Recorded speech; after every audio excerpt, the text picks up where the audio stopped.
दरअसल में सर गांव में ना सरकारी नौकरी से अलग कोई और सोच ही नहीं है। आप कॉर्पोरेट में चाहे आप 5 लाख रुपए महीने के कमा रहे हो, आप सरकारी में 50,000 रुपये कमा रहे हैं, वो हमेशा सरकारी को ऊपर रखें। ये गांव की सोच है। और इवन ये भी कहते थे सर हम जब नौकरी लग जाएंगे हम आपको फीस तब पे कर देंगे। मैंने बोला तब कर देना जी, पर तब मैं तुमसे ज़्यादा लूँगा। तो मैं कहता था कि भाई फिर आपको मुझे थोड़े से ज़्यादा देने पड़ेंगे। तो ठीक है, लगने के बाद तो हम दे देंगे, है ना।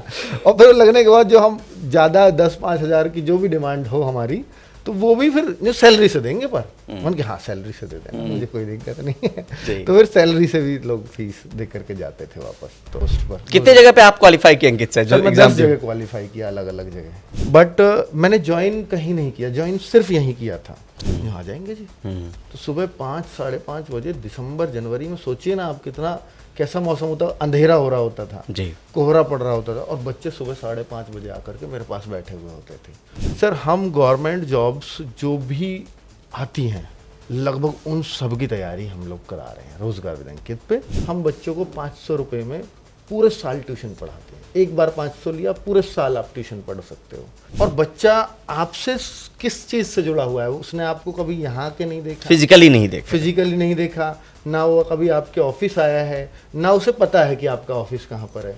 वो आपके शब्दों की वैल्यू से ही आपके साथ जुड़ा हुआ है। तो वो कह रहा था कि सर मेरे मम्मी पापा और हम तीनों लोग भी मजदूरी करें तो हमें कभी वो 200 रुपये मिल जाते हैं पूरे दिन के, सबको मिला के, कभी 300 रुपये मिल जाते हैं। तो हमने सर चूँकि घर के खाना पीने का खर्चा भी निकालना था, 10 दिन मजदूरी करी आपके 500 रुपये जुटाने के लिए। और अंकित भाटी को क्या पसंद है? मतलब खेलने कूदने में कोई चीज़ पसंद है जो बचपन में खेलते थे, जिसको मिस भी किया, लगा कि अब पढ़ाई में ही झुके चले गए? देखिए मुझे क्रिकेट खेलना और क्रिकेट देखना दोनों बहुत पसंद। रोजगार विदंकित आज बन गया, इसको लेकर के मुझे उतना एक्साइटमेंट नहीं है। मुझे एक्साइटमेंट इस बात का कि कितने मेरे पास बच्चे हैं, ये बिना जॉब के अगर रह जाएंगे तो मुझे दुख होगा। सर दूसरे से अलग ये है कि हम अपने कमिटमेंट के बड़े सच्चे हैं, और ये उन लोगों के लिए मोटिवेशन है जो तैयारी कर रहे हैं कि एक दिन जाऊंगा टीचर्स के पास और ये टी शर्ट मैं लेके आऊंगा। इस टी शर्ट का मतलब होगा कि मैं जो है सेलेक्ट हो गया हूँ। ये मिलती तब है। बच्चे लोग इस चैनल को ज़्यादातर पुलिस वाले बच्चे बहुत पसंद करते हैं। आप आज उत्तर प्रदेश के किसी भी थाने में जाएंगे तो ऐसा होगा नहीं कि वहाँ 10-12 पुलिस वाले हमसे पढ़े हुए ना हो, वो मिलेंगे ही। चाहे आप दिल्ली पुलिस में चले जाएं, चाहे आप यूपी पुलिस में चले जाएं, चाहे आप बिहार पुलिस में देख लें, अब चाहे एमपी पुलिस में देख लें, तो वहाँ आपको मिलेंगे ही मिलेंगे। अगर और मैं ये मानता हूँ कि आज से 10 साल पहले का कंपटीशन ये था कि पेरेंट्स ने बच्चों को ज़बरदस्ती बिठाया कि पढ़, और वो गलती से पढ़ भी लिया तो सिलेक्शन हो जाता था उसका। आपके घर में अगर कोई सरकारी नौकरी की इच्छा रखता है तो आज का ये पॉडकास्ट बहुत अहम है। सिर्फ यही नहीं, हम ये भी समझना चाहेंगे कि रोजगार विद अंकित जो मैगजीन्स या बुक जो आप पढ़ते हैं वो अंकित भाटी हैं कौन। तो आज की ये बातचीत अंकित भाटी सर से। बहुत बहुत शुक्रिया आपको क्रिडियोक्रेसी से बात करने के लिए और वक्त निकालने के लिए अंकित सर। जी धन्यवाद सर। सबसे पहले आपके जर्नी के बारे में हम समझना चाहेंगे। एक सेक्शन ऑफिसर से लेके और आज की तारीख में 3 लाख लोगों को रोज़गार आपके ज़रिए मिल पाया जी। थोड़ी सी अगर वो कहानी बताएं, अपने संघर्ष की कहानी, सरकारी नौकरी की कहानी, और अंकित भाटी कौन है जो लोग आपके मैगजीन को पढ़ते होंगे वो आपको करीब से जान पाएँ। जी दरअसल में सर आज रोजगार विद अंकित करीब जो 3 लाख जैसा आपने बताया 3 लाख बच्चों को रोज़गार दिला चुका है। उससे ज़्यादा ही एक आंकड़ा होगा क्योंकि ऑनलाइन में आप एग्जैक्ट आंकड़े नहीं दे सकते, पर 3 लाख प्लस ये आंकड़ा ज़रूर है। लेकिन इसकी शुरुआत तो सर ऑनलाइन की 2018 में हुई थी, लेकिन मैं उससे भी पहले बताना चाहूँगा कि वो 2009 से हम इसकी शुरुआत मानेंगे, क्योंकि ऑफलाइन जब मैंने पढ़ाया तो उसी से एक सोच निकली कि मुझे ऑनलाइन जाना चाहिए, तो मैं इसकी शुरुआत इसलिए 2009 मानूंगा जी। तो 2009 में मेरे गांव से ही मैंने शुरुआत की। दरअसल में शुरुआत भी क्या, मैं 18 साल का था उस समय, तो मैं अपनी तैयारी कर रहा था। लोग उम्र नहीं बताते लेकिन हाँ, आप बता रहे हैं 2009 में आप 18 साल का था। तो उस टाइम पे मैं अपनी तैयारी में था कि मैं दिल्ली पुलिस में जाऊंगा। मेरे को बड़ा शौक था मैं दिल्ली पुलिस में लगूंगा। बट दिल्ली पुलिस में मुझे ना 2009 में मैं सेलेक्ट भी हो गया, मैं मेडिकल तक भी पहुंचा, तो मुझे आई साइड में बाहर कर दिया कि मुझे तब तक चश्मा नहीं लगाता था मैं। फिर मुझे चश्मा, मतलब जब उन्होंने ही बता दिया वीक है, तो फिर डॉक्टर्स ने भी सलाह दी कि भाई अब आप चश्मा लगाइए, तब से मैं चश्मा भी लगा रहा हूँ। तो वहाँ मैं मेडिकल में फेल हुआ, तो मुझे समझ आया कि भाई अब मैं फोर्स की जॉब में तो नहीं जाऊँगा, ना जा पाऊँगा। मुझे बहुत दुख हुआ था उस समय। फिर बाकी नौकरी जो बचती हैं, फिर उनमें आपको फिजिकल चूँकि वहाँ नहीं है, तो फिर कंपटीशन और ज़्यादा हो जाता है। तो फिर एसएससी एक ऑप्शन बचता था। एसएससी उससे पहले तक हम जानते नहीं थे, क्योंकि गांव में बहुत ज़्यादा लोग हैं नहीं एसएससी, और पुलिस की तैयारी करने वाले ही लोग थे जी। तो उसकी दरअसल में जब मैं अपनी तैयारी कर रहा था, तो लोग कहते थे भाई तो इसको तो बहुत कुछ आता है, तो वो मेरे पास आने भी लग गए कि भाई हमें भी समझा दो, हमें भी समझा दो इस बात को। तो पहले गाँव के लोग जुड़े, वो जुड़े होंगे 16-17 बच्चे, और मैं अपनी तैयारी कर रहा हूँ, मैं मेडिकल में बाहर हो गया, लेकिन उन 16-17 बच्चों में से करीब 10-11 बच्चे सेलेक्ट हो गए। तो ये बात आसपास के गांवों में भी गई। तो वहाँ फिर जब मैं अगली साल, फिर बहुत सारे बच्चों की रिक्वेस्ट आई, सर हमें भी पढ़ाओ, हमें भी पढ़ाओ, तो सर हो गया फिर मैं, है ना, अंकित सर हो गया। अंकित सर हो गया जी। तो भैया, कोई भाई बोलता है, कोई भैया बोलता है, कोई सर बोलता है, अभी भी लोग भैया बोलते हैं, भाई बोलते हैं। तो क्योंकि गांव के तो सब भाई ज़्यादा कहना पसंद करते हैं बजाय सर के जी। तो वहाँ फिर आसपास के गांवों से करीब अगली फिर दिल्ली पुलिस की भर्ती दोबारा जल्दी से आ गई, और उसमें करीब 31 बच्चे आसपास के गांवों से मेरे पास आ गए। और उस भर्ती में, क्योंकि कॉमनवेल्थ गेम था उस टाइम दिल्ली 2010 में 2 बार हाँ भर्तियां आई थी, तो 2009 में ये भर्तियां चल रही थी उसके लिए। तो उस भर्ती में 31 बच्चों में से करीब 19 बच्चे फाइनली सेलेक्ट होकर के दिल्ली पुलिस में पहुंच गए। अब सर वहाँ जब आप देखते हो कि लगातार 2 सालों से इतने सारे बच्चे यहाँ से लग गए हैं, तो फिर काफ़ी रिक्वेस्ट बाकी जगहों से भी आने लगी। फिर मैं चूंकि अपनी तैयारी कर रहा था, तो मेरा गोल वही था कि मुझे एसएससी निकालना, सरकारी नौकरी लेनी है। सरकारी नौकरी लेनी है, मेरा गोल सिर्फ वही था जी। तो पर इससे मैं पढ़ा इसलिए रहा था बड़े मन से कि उधर मेरी बीएससी भी चल रही थी कंटिन्यू, वो पढ़ना भी है, पढ़ाना भी है, नौकरी भी लेनी है, सब कुछ करना है। मैं चूंकि अपने पढ़ने के लिए अगर समय नहीं भी निकाल पाया, तो मेरी चीज़ें रिवाइज हो रही हैं इनको पढ़ाने में, और वो और कंठस्थ होती जा रही हैं। और मैं अपना श्रेय उन बच्चों को ही देना चाहूँगा, क्योंकि मैं जब 2012 का एसएससी सीजीएल था, ज्वाइन तो मेरा 14 में हुआ, तो वो मेरा उन बच्चों को पढ़ाने की वजह से क्लियर हुआ था, क्योंकि मैं अपनी पढ़ाई के लिए उतना समय नहीं निकाल पाता था, और उनको पढ़ाने में मैंने बहुत समय खपाया। एक चीज़ और दर्शकों को बताएं कि अंकित सर इससे पहले रोजगार विद अंकित का जो पूरा सब कुछ आप पढ़ पा रहे होंगे, जो पठन सामग्री है, उससे पहले सेक्शन ऑफिसर बने मिनिस्ट्री ऑफ एक्सटर्नल अफेयर्स में। जी जी। और खुद सरकारी नौकरी की तमन्ना पहले पूरी कर ली, और साथ साथ बाकी लोगों के काम भी आते रहे। जी। दरअसल में सर गांव में ना सरकारी नौकरी से अलग कोई और सोच ही नहीं है ना, और ये गांव का एक पैशन है गांवों का। वो प्राइवेट नौकरी को नौकरी ही नहीं मानते हैं। आप कॉर्पोरेट में चाहे आप 5 लाख रुपए महीने के कमा रहे हों, आप सरकारी में 50,000 रुपये कमा रहे हैं, वो हमेशा सरकारी को ऊपर रखें। ये गांव की सोच है ना। और वहाँ अब तक लोग नहीं जानते थे कि भाई केवल पुलिस और आर्मी से अलग कोई नौकरी होती है, लेकिन अब रोजगार विद अंकित जो गया है ना सर, वो गाँव में ही गया है मेनली। टियर 3 टियर 4 जो सिटीज़ हैं, गांव हैं, उन तक हर बच्चे को वो क्वालिटी एजुकेशन मिल पा रही है। तो उस वजह से शायद ही कोई गांव का बच्चा होगा जिसको एसएससी सीजीएल के बारे में ना पता हो, एसएससी सीएचएसएल के बारे में ना पता हो, रेलवे के बारे में ना पता हो। तो ये जागरूकता तो जरूर आई एक ऑनलाइन से, है ना। तो वहाँ सर मैं 2000 उसी स्टोरी पे वापस आता हूँ।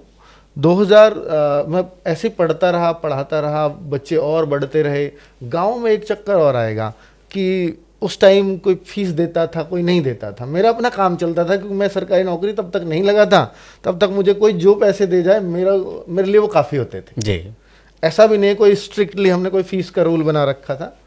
और इवन ये भी कहते थे सर हम जब नौकरी लग जाएंगे हम आपको फीस तब पे कर देंगे। मैंने बोला तब कर देना जी, पर तब मैं तुमसे ज़्यादा लूँगा। तो मैं कहता था कि भाई फिर आपको मुझे थोड़े से ज़्यादा देने पड़ेंगे। तो ठीक है, लगने के बाद तो हम दे देंगे, है ना। और फिर लगने के बाद जो हम ज़्यादा 10-5 हज़ार की जो भी डिमांड हो हमारी, तो वो भी फिर जो सैलरी से देंगे, पर उनके हाँ सैलरी से दे देना, मुझे कोई दिक्कत नहीं है। तो फिर सैलरी से भी लोग फीस दे करके जाते थे वापस, तो ऐसा भी होता, ऐसा भी हुआ है? हाँ, मतलब ऐसा अधिकतर होता था। गारंटी, एक तरीके से गारंटी हो गया, उसके बाद हम देंगे। तो फिर चूंकि लोगों ने इसको दूसरे रूप में कहना शुरू कर दिया, फिर कहना शुरू कर दिया कि ये ठेका लेते हैं पढ़ाने, मतलब नौकरी करवाने का, नौकरी लगवाने का, कि भाई ये फीस भी आपसे बाद में ले रहे हैं जी, तो फिर तो ठेका ही हो गया, आप आओ और नौकरी लेकर के फीस तब दे दो। तो इस तरह उन्होंने ये माना कि सरकारी नौकरी का ठेका भी है यहाँ जी। तो इस तरह से लोगों ने वो वाली चीज भी चला दी। मतलब पहले ऑफलाइन और तब उसके बाद फिर, हाँ सर 14 में मैं जॉब लगा। अब जॉब लगने के साथ साथ बच्चों, दरअसल उससे पहले मैं चंडीगढ़ में मेरा नंबर आ गया था एक ऑडिटर की पोस्ट पर। कितने जगह पे आप क्वालिफाई किए अंकित सर? सर मैं 10 जगह क्वालिफाई किया, अलग अलग जगह जी, है ना। मैं फूड इंस्पेक्टर भी बना इलाहाबाद में जी, बट मैंने ज्वाइन कहीं नहीं किया, ज्वाइन सिर्फ यहीं किया था, सेक्शन ऑफिसर। वो इसलिए क्योंकि दिल्ली मेरे घर के पास थी और मैं इन बच्चों को कंटिन्यू पढ़ाना चाहता था। अगर मैं चंडीगढ़ शिफ्ट हो जाता, मैं इलाहाबाद शिफ्ट हो जाता, तो शायद मैं इन बच्चों को नहीं पढ़ा पाता। तो और नई जगह फिर मेरा मन नहीं था कि मैं दोबारा से इस चीज़ को शुरू करूँ जी। तो फिर इस वजह से मैंने फिर ये वेट कर रहा था कि कहीं ऐसी जगह हो जो दिल्ली में ही रहूँ और इन बच्चों को पढ़ाता भी रहूँ। तो सर जब 14 में मैंने ज्वाइन किया तो उस दौरान आप सोचिए ना कि मेरे गांव से मेरे ऑफिस की दिल्ली करीब 60 किलोमीटर की दूरी हुआ करती थी। तो सुबह 2 घंटे पहले आपको निकलना ही पड़ेगा क्योंकि ऑफिस है, ट्रैफिक है, ये सब कुछ है। और मैं पब्लिक व्हीकल से जाता था, ऑटो पकड़ा, बस पकड़ा, तो शुरुआत में ऐसे किया है जी। तो अपने पास ना कोई बाइक कितनी दूर चलाओगे कैसे, और गाड़ी थी नहीं। तो फिर वहाँ पर जो है उन बच्चों को फिर मैंने सोचा कि भाई इनको टाइम मेरे को देना जरूरी है। तो मैंने बोला बच्चों कि मुझे यहाँ से, क्योंकि 9:30 बजे से मेरा ऑफिस है, मुझे पहुँचना ही है हर हाल में, तो मुझे यहाँ से 7:30 निकलना ही होगा। तो उसने बोला कि आप हमें कभी भी बुला लो। मैंने बोला सुबह आप 5 बजे आ जाओगे? यहाँ आ जाएंगे जी। तो सुबह 5, 5:30 बजे दिसंबर जनवरी में, सोचिए ना आप कितना कैसा मौसम होता, अंधेरा हो रहा होता था जी, कोहरा पड़ रहा होता था, और बच्चे सुबह 5:30 बजे आकर के मेरे पास बैठे हुए होते थे। और ऐसे नहीं 400-500 बच्चे एक साथ बैठे हुए हैं गांव के अंदर आकर के। तो वो जो चीज़ होती थी वो मुझे बड़ा मोटिवेट करती थी कि भाई ये मेरे को बहुत कुछ, मतलब मेरे ऊपर डिपेंड है, इनकी जिम्मेदारी मुझे ज़्यादा उठानी है। तो जब 2018 तक मुझे आते आते, मतलब 14 से ही मैं इस बात को समझ गया था मैं इनको बहुत समय नहीं दे सकता, क्योंकि कुछ बच्चे जब आप कंपटीशन की तैयारी कराते हो ना, तो कुछ बच्चा तो आ रहा है एग्जाम से 1 महीना पहले, कुछ उससे 2 महीना पहले, कुछ 3 महीना पहले। तो यहाँ सिलेबस नहीं है। सिलेबस कैसे कि आपको 1 महीना पहले जो आया है वो भी कहता है सर मुझे कुछ भी करो लगवा दो, कुछ भी करो मेरा पूरा करवा दो। अब ये स्कूल नहीं है जो जुलाई से ही शुरू होगा। तो ये एक बड़ा चैलेंज आता था। तो मैंने सोचा कि इनके लिए मुझे एक्स्ट्रा टाइम देना पड़ेगा। अब जॉब है, दूं कैसे? शाम को आऊँगा, रात हो जाएगी, 9 बजे मैं घर पर घुसता था। अब ये बड़ा चैलेंज मेरे सामने है। तो सोचा मैं इनको क्यों ना कुछ वीडियोस प्रोवाइड करा दूं रिकॉर्ड करके। शाम को 9 बजे आके तो मैं वीडियो तो बना ही सकता हूँ। मैं इन बच्चों को दोबारा तो नहीं बुला सकता। कोई बच्चे 20 किलोमीटर से आ रहा है, कोई 30 आ रहा है, कोई 40 किलोमीटर से आ रहा है। तो फिर मैंने सोचा कि भाई इनके लिए ना एक वीडियोस बनाऊंगा। तो वीडियोस बनाने के लिए भी चैलेंजेस आए अलग अलग तरीके के, क्योंकि तब लोग ऐसे कोई संपर्क में था नहीं कि मैं किसी से कुछ पूछ सकूं। सब कुछ मैं सर्च कर रहा हूं कैसे मैं वीडियोस बनाऊं। तो फिर मेरे दिमाग में आया कि पेन टैब की वीडियो बनाते हैं, फेस भी नहीं आता तो जीबी बहुत कम लगेंगे उसकी, वरना कैमरे से बनाऊंगा तो फिर इतना नेट नहीं है गाँव में, बहुत स्लो स्पीड है, अपलोड होने में बहुत समय लगेगा। तो फिर मैंने पेन टैब की वीडियो 2018 में शुरू कर दी बनानी। और चूंकि मैं क्लास में जो सुबह पढ़ा रहा हूँ वो रिकॉर्ड भी करवा सकता था, पर मेरे लिए उतना नेट का प्रॉब्लम था बहुत बड़ा। तो फिर मैंने 2018 से और 2020 तक सिर्फ उस पेन टैब से ही पढ़ाया है। और उस टाइम के एक यूपी पुलिस की भर्ती आई थी 2018-19 में। उसमें सर बहुत सारे बच्चों ने, मतलब मैं फ्री पढ़ा रहा हूँ यूट्यूब पे, तो बहुत सारे बच्चों ने इतना प्यार दिया कि मैं वहाँ पर, आप देखोगे इन 2 सालों में 5 लाख बच्चे मुझसे जुड़ गए। मैंने चलाया था वो अपने ऑफलाइन बच्चों के लिए कि मेरे इन बच्चों को क्लासेस मिल जाएंगे, लेकिन बाकी बच्चे भी उस पर आ गए। अभी एक चीज़ और दर्शकों को बताया कि अभी यूट्यूब पे अगर आप सर्च करेंगे रोजगार विद अंकित तो 17.5 मिलियन सब्सक्राइबर हैं अभी। हाँ 17.5 मिलियन है और करीब 16 यूट्यूब चैनल हैं सर आज के टाइम में, अलग अलग सेगमेंट के, जैसे रेलवे का अलग कर दिया, बैंकिंग का अलग कर दिया, एसएससी का अलग कर दिया, तो ऐसे अलग अलग, और बोर्ड का भी अब 9 to 12 हम बोर्ड भी कर रहे हैं, यूपी बोर्ड है ना, तो वो सब चैनल अलग अलग कर दिए। तो अब इस तरह से 16 चैनल पे मिलाकर करीब 25 मिलियन बच्चे अभी पढ़ रहे हैं। 25 मिलियन बच्चे हाँ अंकित सर से पढ़ रहे हैं यूट्यूब के जरिए, ऑनलाइन। ऑफलाइन से शुरू हुई कहानी ऑनलाइन पे आई तो हाँ 25 मिलियन तक अभी तादाद है जी। तो वहाँ सर जब 2 साल में 5 लाख बच्चा जुड़ा तो उससे बड़ा मोटिवेशन आया कि अब कुछ करना है इनके लिए। तब तक जॉब भी मेरी चल रही है, सुबह में बच्चों को पढ़ा के जा रहा हूँ, शाम को मैं आकर वीडियो रिकॉर्ड कर रहा हूँ, रात के 11-12 बज रहे मुझे नहीं पता कुछ भी, सुबह को फिर उठना है मुझे 5 बजे से, क्लास लेनी है 5:30 बजे से, फिर भागना है ऑफिस, फिर ये डेली रूटीन चलता रहा। पर मैं एक ही क्लास दे पा रहा हूँ। बच्चों की डिमांड आ रही है कि नहीं सर हमें 2 सब्जेक्ट तो चाहिए आपसे, 3 सब्जेक्ट तो आपसे चाहिए। अब मैं क्या करूँ? अब मैं यहाँ पर फिर मैं करता था कि सैटरडे और संडे मेरे को 2 छुट्टी मिलती थी मेरे ऑफिस से, 5 वीक था, तो अब उन 2 दिन में मैं हर दिन 3-3 वीडियोस रिकॉर्ड कर रहा हूँ और उन्हें रिकॉर्ड करके अपलोड करना, एडिटिंग करना सब मेरा ही अपना काम है जी। तो मेरे एक दिन में मैं पूरा 12-15 घंटे भी लगा लूँ तो मेरे 3 से ज़्यादा वीडियो में नहीं कर पाता था।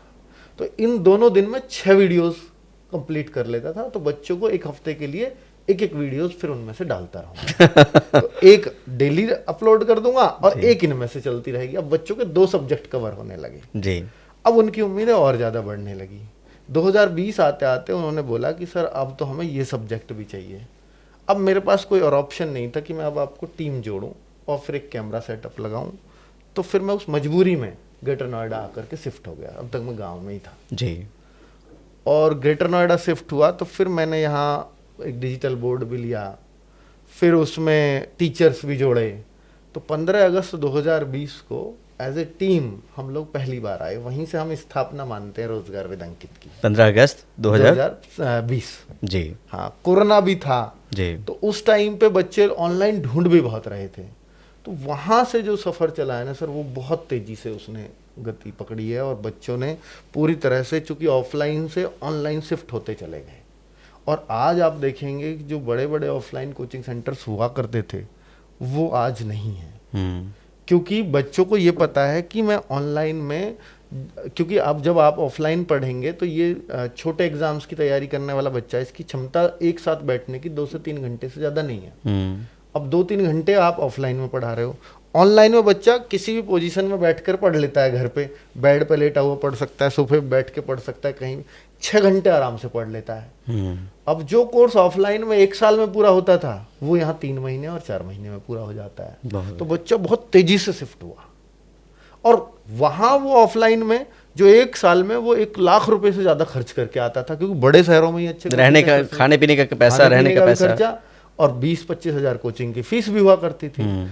आज ना उसको रहने का ना खाने का, और अपने माँ बाप के पास रहता है, वहीं उनके पास खाता है, उनके घर काम में हाथ बटाता है, और क्लासेज भी जो 2 घंटे करता था रोज वो 6 घंटे मिल रही है उसको, और उन्हीं टीचर्स से मिल रही है जो बड़े बड़े कोचिंग सेंटर्स में हुआ करते थे जी। और फीस 500 रुपये और 700 रुपये। एक चीज और समझना चाहेंगे अंकित सर जी, कि हम किस किस चीज़ की तैयारी करवाते हैं और कितने तरह की बुक्स हम निकालते हैं रोजगार विद अंकित के नाम से? जी सर, हम गवर्नमेंट जॉब्स जो भी आती हैं लगभग उन सब की तैयारी हम लोग करा रहे हैं रोजगार विद अंकित पे। अभी जैसे आप पीसीएस से भी ले लीजिए, स्टेट पीएससी जो होती है, तो वहाँ से लेकर के आप group B, group C, group D, इन सभी भर्तियों की हम तैयारी कराते हैं। चाहे वो रेलवे में हो, चाहे वो बैंकिंग में हो, चाहे वो एसएससी में हो, चाहे वो एनडीए हो, चाहे वो डिफेंस में और जॉब्स हो, अग्निवीर वगैरह, चाहे वो paramilitary force, CISF, BSF, CRPF, इनके कांस्टेबल्स हों, इनके हेड कांस्टेबल्स हों, या इनके सब इंस्पेक्टर्स हों, उन सब की हम लोग तैयारी करा रहे हैं सर। एक संघर्ष आपके पुराने दौर को, पारिवारिक पृष्ठभूमि से लेकर आपके संघर्ष और सफलता की कहानी को अगर आप बताएं, जो स्टूडेंट सिर्फ पढ़ने आते होंगे, अंकित भाटी सर को नहीं नज़दीक से जानते होंगे, अगर उनको जानने का मौका मिले, पारिवारिक बैकग्राउंड किस तरीके का था और कैसे उस संघर्ष को पूरा करते हुए अब सफलता के मुकाम तक आप पहुँचे हैं? जी सर, देखिए मैं गवर्नमेंट स्कूल से पढ़ा हूँ शुरुआत से। मेरे पिताजी एक गवर्नमेंट टीचर हैं दिल्ली में, तो बड़े लिमिटेड रिसोर्सेज घर पे रहते थे। उनकी सैलरी से पूरे परिवार का, हमारा बहुत जॉइंट एक फैमिली थी, उसी से उनका सबका भरण पोषण उन्होंने किया है। मैंने गांव में चूंकि मैं रहा हूँ तो मेरा खेती से बड़ा अटैचमेंट था, मैंने खेती की है। और जब तक मैं मतलब बीएससी किया या मैं जब पढ़ा रहा हूँ, ये सब मैं खेती करते हुए सब कुछ काम किए हैं। ये सब 2010 11 12 तक मैंने दूध निकाला है भैंसों का, और मतलब हर वो काम किया है जो गांव में एक बच्चा करता है। चूंकि आपके पास जब लिमिटेड रिसोर्स, अब आप लिमिटेड रिसोर्स की ये सुनिए, क्योंकि पिताजी की सैलरी पे और भी बहुत सारे चीज़ें हैं डिपेंडेंट। तो मैं 11th 12th में मेरे दोस्त ट्यूशन पढ़ते थे, पर मैं एक सब्जेक्ट का ट्यूशन पढ़ा 11th में, चूँकि उतना ही अफोर्डेबल था। 12th में मैं बात करूं तो फिर मैंने 2 सब्जेक्ट्स का ट्यूशन लगा लिए, क्योंकि स्कूल्स में, सरकारी स्कूल्स में आपको पता है उतने अच्छे तरीके से पढ़ाई होती नहीं है, तो आपको वहाँ ट्यूशन आपकी मजबूरी है। उस ट्यूशन की सोच से मुझे आया कि यूपी बोर्ड के बच्चों को क्यों ना हम ट्यूशन यहाँ भी दे दें, और जो मैं अफोर्ड नहीं कर पाया था, आज वो बच्चे आसानी से अफोर्ड कर पाएँ। तो पूरे 1 साल के लिए हम बच्चों को 500 रुपये में पूरे साल ट्यूशन पढ़ाते हैं। एक बार 500 लिया, पूरे साल आप ट्यूशन पढ़ सकते हो। यूपी बोर्ड का, चाहे उसको फिजिक्स पढ़ना है, केमिस्ट्री पढ़ना है, बायोलॉजी पढ़नी है, इंग्लिश पढ़नी है, हिंदी पढ़नी है, हर क्लास का ट्यूशन है। तो संपूर्ण कोर्स है, चाहे स्कूल में पढ़ाई होती हो या ना होती हो।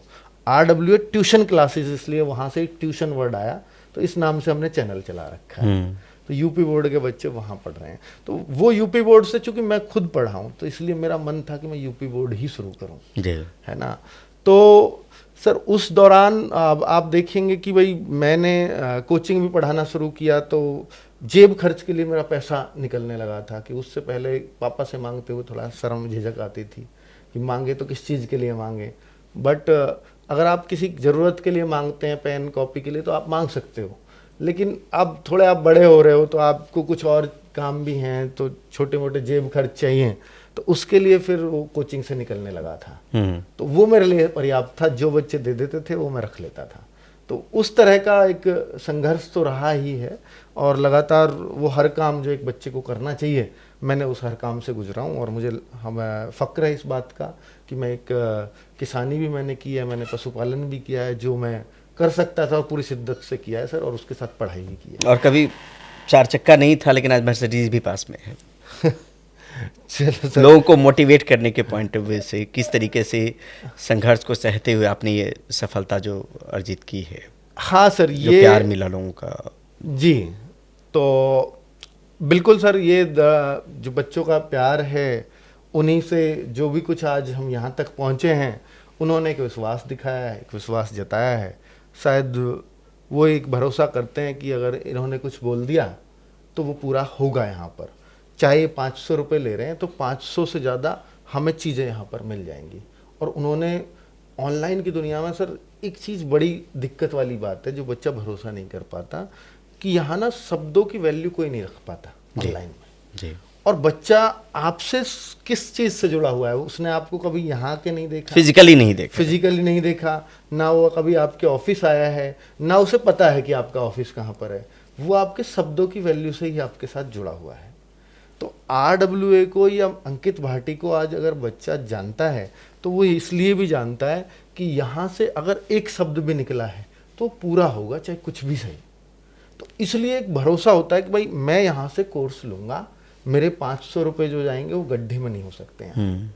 यहाँ 500 रुपये से मुझे कई गुना वैल्यू मिल जाएगी, जो एक बच्चे के लिए बहुत इंपॉर्टेंट है ऑनलाइन क्लासेस में। वो 500,000 रुपये क्यों दे? क्योंकि हमें ये पता है बहुत सारे बच्चों को 500 रुपये जुटाने में बहुत मुश्किल होती है। और मतलब ऐसे भी बच्चे हैं, जैसे हम देख रहे थे अभी पैरामिलिट्री फोर्सेस के बच्चे आए, वो कह रहा था कि सर मेरे मम्मी पापा पूरे दिन मजदूरी करें, MP का तेलंगाना बॉर्डर के आसपास पड़ता है, हाँ सटा हुआ है, तो गोंड जनजाति थी उसकी, है ना, शेड्यूल्ड ट्राइब से था। तो वो कह रहा था कि सर मेरे मम्मी पापा और हम तीनों लोग भी मजदूरी करें तो हमें कभी वो 200 रुपये मिल जाते हैं पूरे दिन के, सबको मिला के, कभी 300 रुपये मिल जाते हैं। तो हमने सर चूंकि घर के खाना पीने का खर्चा भी निकालना था, 10 दिन मजदूरी करी आपके 500 रुपये जुटाने के लिए, और तब जाकर हमने आपका कोर्स लिया और आज हम सेलेक्ट होकर के CISF में आपके पास बहुत आए। बढ़िया, बहुत तो सर वो जो फीलिंग होती है ना, वो एक अलग ही लेवल की होती है कि 500 रुपये उसको 10 दिन में जाकर के मिले, 10 दिन में जाकर के उसने इकट्ठा किए, और आज वो महीने के 50,000 60,000 कमाएगा। तो वो पूरी फैमिली की क्या एक लाइफ स्टाइल चेंज हो जाती है। और जो मैं तो ये समझता हूँ कि एक नौकरी से करीब 5 से 10 लोगों का मतलब जिंदगी सुधर जाती है। इसके अलावा क्या आपको पसंद है सर? मतलब पढ़ाना तो पसंद है ही ऑब्वियसली, इसके बाद और अंकित भाटी को क्या पसंद है? मतलब खेलने कूदने में कोई चीज़ पसंद है जो बचपन में खेलते थे, जिसको मिस भी किया, लगा कि अब पढ़ाई में ही झुके चले गए? देखिए, मुझे क्रिकेट खेलना और क्रिकेट देखना दोनों बहुत पसंद है। देखने का वक्त निकाल लेते हैं?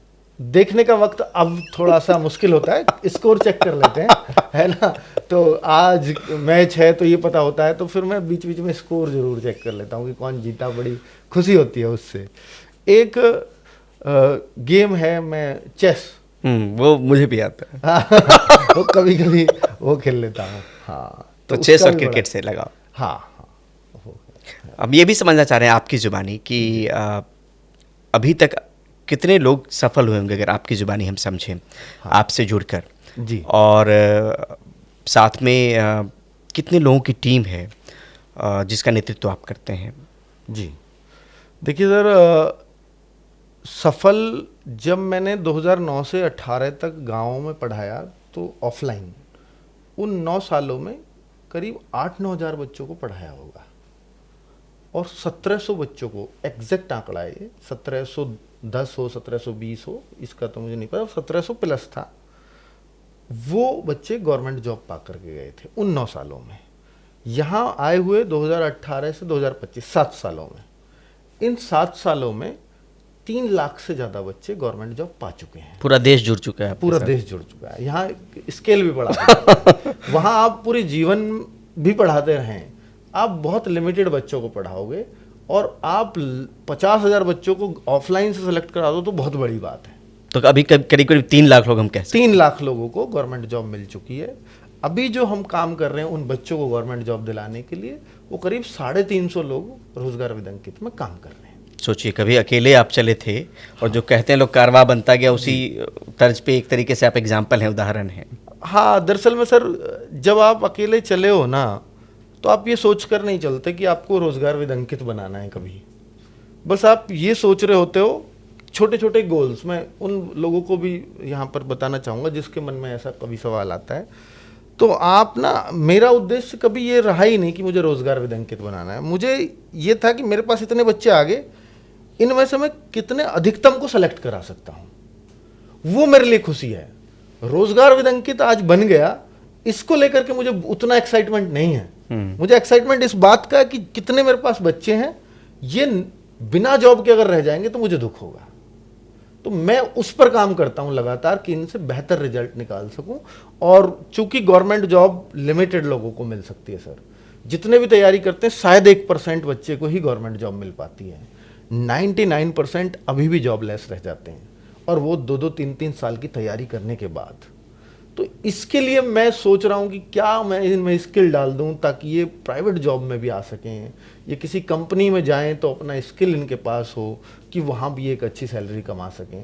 तो इस पर भी मेरे मन में विचार चल रहे हैं कि मैं इसके लिए क्या करूँ, क्योंकि वो 99% बच्चा तो हमेशा चुभेगा, और वो मजबूरी है कि वहाँ इतनी जॉब आ ही नहीं सकती। नाम का चयन कैसे किया? मतलब इसमें भी कोई बहुत मशक्कत करनी पड़ी कि इस नाम से हम लोग शुरू करते हैं कुछ? हाँ, जब शुरुआत की थी तो बहुत सारे मन में नाम थे कि क्या शुरू करूं। एक मेरी सिस्टर थी, वो साथ में लड़कियों को वो भी पढ़ाती थी जी, तो उससे भी पूछा कि क्या नाम रखूं इसका। तो बहुत सारे, मतलब अपना कोच मेरे मन में था, एक अपनी कोचिंग, अच्छा, ऐसा भी एक नाम आया था मन में कि अपनी कोचिंग रखूं। और चूंकि रोजगार वर्ड मेरे कोचिंग सेंटर में लगा हुआ था ऑफलाइन में, रोजगार कोचिंग सेंटर, अब इस पे क्या करूं? तो अपनी कोचिंग नाम रखूं ऑनलाइन में, रोजगार कोचिंग सेंटर तो नहीं रखता क्योंकि ये रख सकता, क्योंकि ये लोकल सा फील देता है। तो इसलिए फिर सोचा कि यार मैं अपने नाम को भी जोड़ दूं क्योंकि मेरे नाम से लोग जो जानते हैं मुझे, अंकित नाम से कोई सर्च करेगा, क्योंकि ये ऑफलाइन बच्चे हैं, इनके लिए शुरू कर रहा हूँ, तो ये अंकित ही नाम जानते हैं मेरा। तो रोजगार भी वर्ड आ गया, अंकित भी आ गया, तो रोजगार विद अंकित, ऐसे ये नाम दिमाग में आया था। और तो आप सोचिए कि एक सरकारी नौकरी में एक दफ्तर का एक कोना जहाँ पे सेक्शन ऑफिसर की भूमिका, और आज 350 लोग जो जुड़े हुए हैं, और साथ में जो स्टूडेंट जुड़े हुए हैं, अभी कितने होंगे लगभग जो छात्र जुड़े हुए होंगे, जो तैयारी जिनकी चल रही होगी? सर देखिए, जो टोटल अगर हम सब्सक्राइबर या आज तक जो हमसे जुड़े हैं, जॉब ले चुके हैं, वो सब मिला के तो 2.5 करोड़ बच्चा है ही। लेकिन वर्तमान में तैयारी करने वाला बच्चा भी 60-70 लाख है जो तैयारी कर रहा है इस समय रोजगार विद अंकित से। कैसे हम दूसरे से अलग हैं अंकित भाटी जी? सर दूसरे से अलग ये है कि हम अपने कमिटमेंट के बड़े सच्चे हैं। जो बच्चों से बोला है वो पूरा होगा, चाहे कुछ भी हो जाए, और बच्चे इस बात को बोलते हैं। और यहां एक दिखता है कि रोजगार विद अंकित है तो रिजल्ट ओरिएंटेड है, कि यहां ये भीड़ से मतलब नहीं है। यहां अगर जाओगे तो रिजल्ट पे कोशिश की जाएगी कि लगातार आप ऐसे पढ़िए, लगातार गाइडेंस मिलेगी। बीच बीच में आप डिमोटिवेट हो रहे हो तो आपको मोटिवेशन के लिए आएंगे, और केवल पढ़ाई नहीं होगी, बहुत सारी चीजें। देखिए सर, दूसरा बच्चों ने जो हमें टैग दे रखा है कि एग्जाम की तैयारी तो सब कराते हैं, चूंकि नाम में हमारे में रोजगार है। तो बच्चा अगर फिजिकल में फेल हो गया तो रोजगार उसका तब भी गया, बच्चा अगर मेडिकल में फेल हो गया तो रोजगार उसको तब भी गया। हमारा नाम है रोजगार, तो जब तक वो रोजगार तक ना पहुंच जाए तब तक हमारी कोशिश है। हम उसका फिजिकल भी करवाते हैं, हम उसका मेडिकल भी करवाते हैं। यहाँ हम प्री मेडिकल कराते हैं, जो उसका रियल में मेडिकल होगा ना, मेडिकल टेस्ट, वैसा ही हम पहले जैसे मॉक इंटरव्यू यूपीएससी का करते हैं, वैसे ही सब हम बच्चों को बुलाते हैं। मतलब ऐसा मुझे लगता है पहली बार मैंने सुना है। बिल्कुल, और फ्री कराते हैं वो जो मेडिकल का टेस्ट सभी बच्चों को फ्री ऑफ कॉस्ट देते हैं। और फिजिकल के लिए भी बच्चों को फ्री में यहाँ पर एक मॉक ट्रायल कराया जाएगा। तैयारी आप अपने घर पे करिए, आपको एक्सरसाइजेज बताई जाएंगी कि भाई आपको ये दिक्कत हो रही है फिजिकल में, तो आप ये एक्सरसाइज करो साथ में। वो एक ऑनलाइन हमने RWA फिजिकल गुरु नाम से एक चैनल बना लिया है, और उस पर लगातार हम बच्चों को फिजिकल के लिए पुश करते हैं कि फिजिकल भी करिए साथ में। तो ये एक हमारी कोशिश है, और यही शायद हमें सबसे अलग बनाता है कि आप रोजगार तक बच्चों के साथ हो। कभी ऐसा नहीं सोचा कि जो बच्चे चयनित हुए हैं, हाँ, उनमें से मैक्सिमम बच्चों का जैसे एलुमनाई मीट होता है, किसी इंस्टीट्यूट से लोग पास आउट होते हैं, तो जो लोग अंकित भाटी से जुड़ के अभी रोजगार में हैं, उनका कभी मीट करवाया जाए, उनको कभी होता है ना। अभी मैं आपको बताऊं कि यूपी पुलिस के अंदर 60,000 भर्तियां आई थी, योगी जी ने निकाली, और दोबारा भी आ रही हैं। उन 60,000 में से करीब 40 से 42,000 बच्चों ने बोला कि हम रोजगार विद अंकित से पढ़े हैं। और उन 40-42 हजार में से हमने बोला कि भाई आप सब लोग जो लगे हैं, आज तक आपने सिर्फ हमें ऑनलाइन देखा है, आप अपने टीचर से मिलने आ जाओ, हमें भी आपको देखना है, हमारी भी तो इच्छा है ना। तो फिर सर वो 10,000 बच्चा आया, बहुत बड़ी बात। उन सभी को हमने, जो हम टी शर्ट पहन करके पढ़ाते थे, सबको टी शर्ट बांटी, वो कि यहाँ से एक निशानी लेकर के जाओ। बच्चा उसका लिए बड़ा पैशनेट होता है। हम जब भी उन बच्चों को बुलाते हैं तो वो टी शर्ट मांगता है करके कि सर ये निशानी तो हमें आपकी चाहिए। हमें जितनी नौकरी की खुशी है इस टी शर्ट को पाने की भी उतनी ही खुशी है। और ये उन लोगों के लिए मोटिवेशन है जो तैयारी कर रहे हैं कि एक दिन जाऊंगा टीचर्स के पास और ये टी शर्ट मैं लेके आऊंगा। इस टी शर्ट का मतलब होगा कि मैं जो है सेलेक्ट हो गया हूँ। ये मिलती तब है। हम अगर अपने बचपन को याद करें अंकित सर, हाँ, तो उसमें अगर अपने पठन पाठन को लेकर अगर कुछ चीज़ याद कर पाएँ, आप किस तरह के स्टूडेंट थे, आपकी तैयारी कैसे थी, अगर कोई मोटिवेशन ले सके वहाँ से कुछ चीज़ें अगर बताएं आप। सर मैं 10th में गवर्नमेंट जॉब में था, गवर्नमेंट स्कूलों में था, आपको पता ही है, 10th हो या 12th हो, मैं कभी भी, या मैं और छोटी क्लासेस की बात करूं, मैं कभी भी टॉप 3 स्टूडेंट्स में नहीं रहा। 1 2 3 मेरा सपना था कि मैं कभी नहीं आऊँगा, पर मैं कभी नहीं आ पाया। मैं अबव एवरेज ज़रूर रहा हूँ, बट मैं कभी बहुत ब्रिलियंट स्टूडेंट्स में नहीं रहा। पर मैं ये मानता हूँ कि जो बहुत ब्रिलियंट लोग होते हैं शायद वो टीचर नहीं बन पाते, एक अच्छे टीचर तो नहीं बन पाते। उसका कारण है कि जो ब्रिलियंट स्टूडेंट होगा उसको ये पता ही नहीं है कि समझना कितना मुश्किल होता है, क्योंकि उसको समझ में चीजें बड़ी आसानी से आ जाती हैं। जो एवरेज स्टूडेंट होता है उसको ये समझ में आता है कि भाई जो है, अच्छा मैंने ये ऐसे समझा था, मैंने ये तिगड़म लगाई थी, अब वो उस तिगड़म को बताएगा अपने जब टीचिंग कैरियर के दौरान भी, बच्चों ऐसे पढ़ो इसको। वो जुगाड़ निकालेगा इनके सीखने के, क्योंकि उसने भी खुद जुगाड़ लगाए हुए होते हैं। ब्रिलियंट स्टूडेंट्स को इन जुगाड़ों की जरूरत नहीं पड़ती, उसको सब कुछ दिमाग में छपता चला जाता है, इसलिए उसे पता ही नहीं है कितना मुश्किल से चीजें समझ में आती हैं। इसलिए मैं मानता हूं हमेशा कि एवरेज स्टूडेंट ही एक बेहतरीन टीचर हो सकता है। तो मैं बेहतरीन हूं या नहीं ये तो खैर मेरे बच्चे जानते हैं। नहीं, वो तो जो रिजल्ट है उससे जी। कोई भी अनुमान लगा सकता है। हाँ, बट मैं हमेशा एवरेज स्टूडेंट ही मैं अपने आप को कहूँगा रहा हूँ। दूसरी नंबर चीज़, थोड़ा सा ज़्यादा हम अतीत में जाना चाह रहे हैं, लेकिन जब आपका तैयारी का दौर था, हाँ, सफलताएं बड़ी मुश्किल से मिलती हैं। जी। आपको भी सफलताएं मिली, 10 जगह आप सफल हुए, असफलता भी हाथ लगी? हाँ, जो पहला मैं कहूँगा कि दिल्ली पुलिस से पहले मैंने एक गवर्नमेंट जॉब कहीं कांस्टेबल का ही था, मैंने वो भी दे लिया था, मैं उसमें फेल हुआ था। पहला वाला अगर आपके लिए फेलियर आ जाए तो फिर थोड़ा डिमोटिवेटिंग होता है। और जब 2009 में भी मैं कांस्टेबल में गया और मैं मेडिकल से फेल हुआ तो भी मैं फेलियर ही था, मैं नौकरी थोड़ी लगा।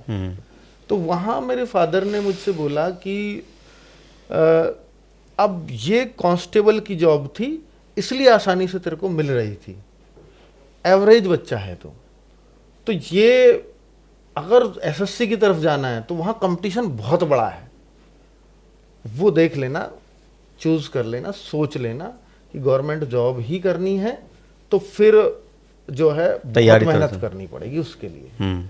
और अगर नहीं लगा तो हमारे घर में मिस्त्री या मजदूर वो लगे हुए होते थे, कई बार घर चिनाई चल रही थी घर पे, तो कह रहे थे अगर वो नहीं लगा तो ये काम है, इसके अलावा फिर और कोई काम नहीं है दूसरा, तो ये करना पड़ेगा।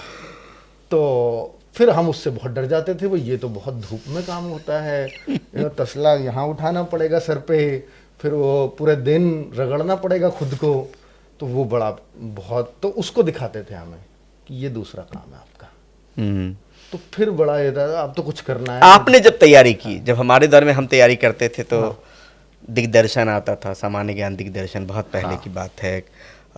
उसके बाद एक पूरा वो यूपीएससी की तैयारी के लिए यूनिक या कुछ आता था पूरा सप्लीमेंट, प्रतियोगिता दर्पण, प्रतियोगिता किरण जैसी चीज़ें आती थी, सिविल सर्विसेज क्रॉनिकल आता था। अंकित भाटी जी ने किन किन चीज़ों को पढ़ा तो तैयारी उस वक्त काम आई, और उसके बाद लगा कि अब तैयारी का रास्ता ये होना चाहिए जो अपने बच्चों को बताना है? बिल्कुल सर, ऑनलाइन तो उस टाइम था नहीं, तो ये बिल्कुल सही बात है। हम चूंकि जिस गांव में हम थे तो दिल्ली से नज़दीक जरूर है, 60-70 किलोमीटर गांव है, बट गांव तक वो सारी बुक्स नहीं पहुंच पाती थी जो हमें चाहिए होती थी, ना हमें पता होता था कि बाहर की दुनिया में क्या चल रहा है। तो हमें बड़ी लिमिटेड जो भी बुक्स दुकानों पे मिल गई कि भाई ये बुक, एक सामान्य ज्ञान दर्पण जरूर थी जो हम हर मंथ पढ़ते थे, पत्रिका आती थी, प्रतियोगिता दर्पण वालों की ही थी, एक सामान्य ज्ञान दर्पण। प्रतियोगिता दर्पण अगर आपको यूपीएससी और पीसीएस की तैयारी करनी हो करो, बाकी वनडे एग्जाम्स के लिए उस टाइम पे सामान्य ज्ञान दर्पण थी, उसको पढ़ने में बड़ा मजा आता था। उसमें मैथ्स भी होता था, उसमें रीजनिंग भी होती थी, उसमें जीएस के सब्जेक्ट सवाल भी होते थे, और करंट अफेयर्स से आप टच में भी रहोगे। एक तो वो हम लोगों ने पढ़ा, बाकी उस टाइम अरिहंत पब्लिकेशन की कुछ किताबें चलती थी, किरण पब्लिकेशन की कुछ किताबें चलती थी, तो जो सामने आ जाती थी कि इस पर एसएससी लिखा हुआ है उसको ले आओ उसको पढ़ना शुरू कर देते थे। और ऑफलाइन कोचिंग चलती थी तो मॉक टेस्ट लेते थे, कोई 50-60 किलोमीटर दूर हमें पता चला वहाँ एक मॉक टेस्ट हो रहा है, तो हम उसको देने पहुँच जाते थे, और वहाँ पर जाकर के सिर्फ मॉक टेस्ट देना है। कभी वो शिक्षक मिले जिनसे आपने पढ़ाई की होगी, मॉक टेस्ट वाले या उस तरह की चीज़ें? तो नहीं मिले तो सर नहीं जाने तो नहीं, है ना। और बट ये है कि मॉक टेस्ट दिया, और हम भी एक भीड़ होते थे, उनके पास 1000-1200 बच्चे होते थे, तो हम भी उनमें से एक दे करके आ गए। ऐसे नंबर कभी नहीं आए कि भाई एक टॉप ही कर गए हम उन 1000-1200 बच्चों में, तो वो शिक्षक मुझे बुला ही लेंगे। तो ऊपर के जरूर टॉप 50 में आ गए, अब टॉप 20 में आ गए, तो फिर ऐसे तो सभी आ रहे होते हैं, तो इसलिए बहुत इंपॉर्टेंट उनके लिए भी नहीं रहे हम। आज जब सफल हुए हैं तो लगता है कि सब कुछ सपने जैसा तो नहीं है, कि मतलब कहाँ से चले थे कहाँ पहुँचे, उसमें मेहनत ज़रूर है, आपके हाथ का यश जो हम कहते हैं जस्ट वो भी है, जो आप पढ़ा रहे हैं उससे बच्चे जुड़ रहे हैं, जुड़ते तभी हैं जब हमें कहा जाता था इंटरमीडिएट में कि स्टूडेंट मधुमक्खी की तरह होते हैं। हाँ।